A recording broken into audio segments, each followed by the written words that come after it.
Assalamualaikum warahmatullahi wabarakatuh.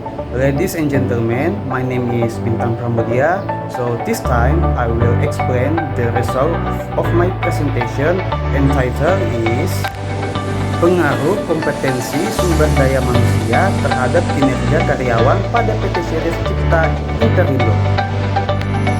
Untuk latar belakangnya itu sendiri ialah PT Series Cipta Interindo merupakan perusahaan yang bergerak di bidang industri kreatif, khususnya dalam pembuatan produk-produk inovatif dan berteknologi tinggi.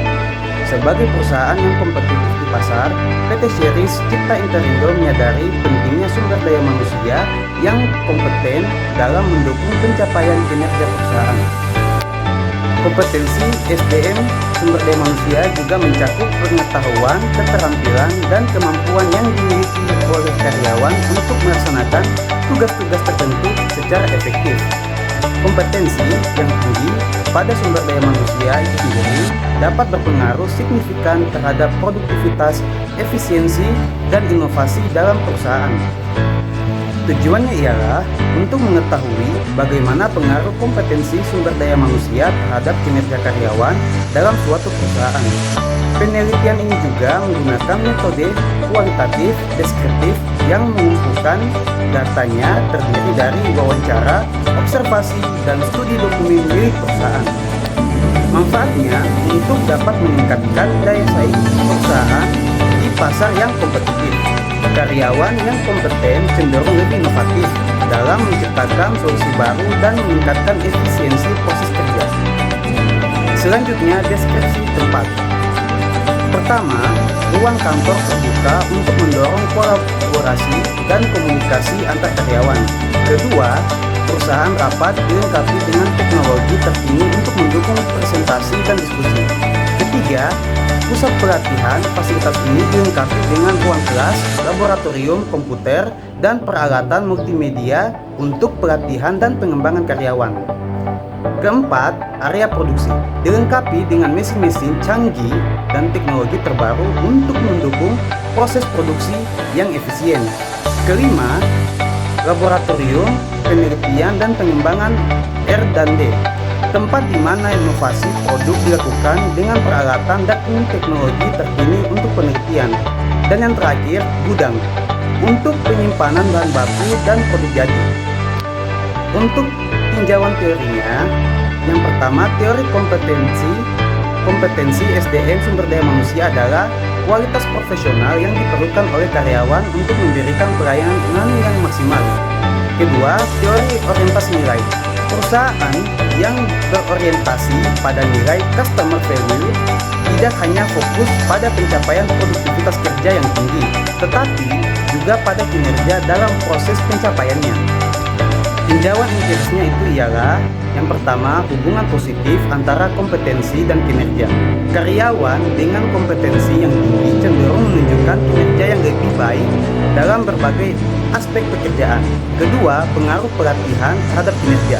Program pelatihan yang efektif dapat meningkatkan kompetensi karyawan dan pada gilirannya kinerja mereka.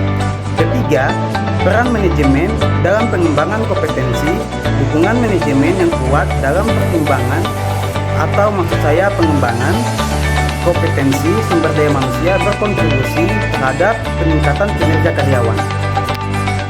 Selanjutnya, implementasi hubungan disiplin kerja terhadap kinerja karyawan. Ada beberapa langkah-langkahnya memiliki 2 poin, yaitu yang pertama, evaluasi awal. Lakukan penilaian menyeluruh terhadap kompetensi yang dimiliki oleh setiap karyawan. Gunakan metode seperti self-assessment, penilaian oleh atasan, dan feedback 360 derajat.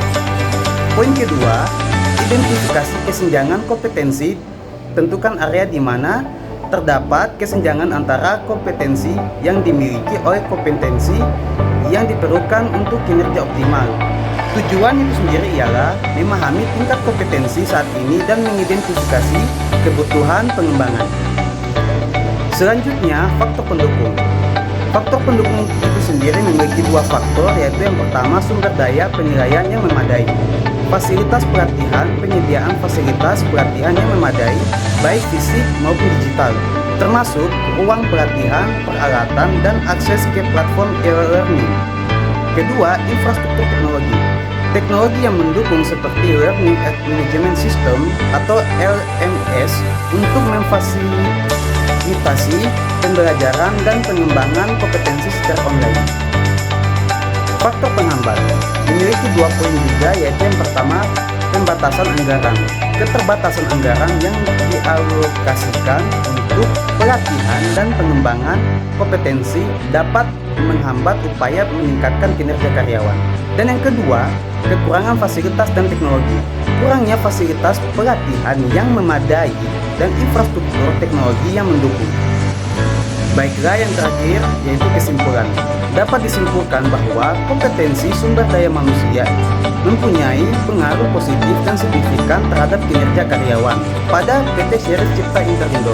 Dapat dilihat dari 5 variabel kompetensi SDM didapatkan hasil bahwa kompetensi sumber daya manusia pada karyawan PT Series Cipta Interindo mempengaruhi kinerja karyawan. Dapat diambil dari salah satu contoh variabel kompetensi sumber daya manusia, yaitu keterampilan karyawan. Banyak karyawan PT Series Cipta Interindo yang memiliki keterampilan baik. Memiliki 2 contoh, yaitu yang pertama, contohnya seperti memiliki komunikasi yang baik dan efektif, mampu melakukan tugas dan wewenangnya dengan baik dan dapat bekerja sama antar karyawan. Dan yang terakhir atau kedua, berpikir kritis dan dapat menguasai teknologi yang sangat bermanfaat di era serba digital ini. Baiklah, itu saja yang saya bisa sampaikan pada yang saya jelaskan kali ini. Kalau ada kesalahan kata-kata dari saya, mohon dimaafkan. Wassalamualaikum warahmatullahi wabarakatuh.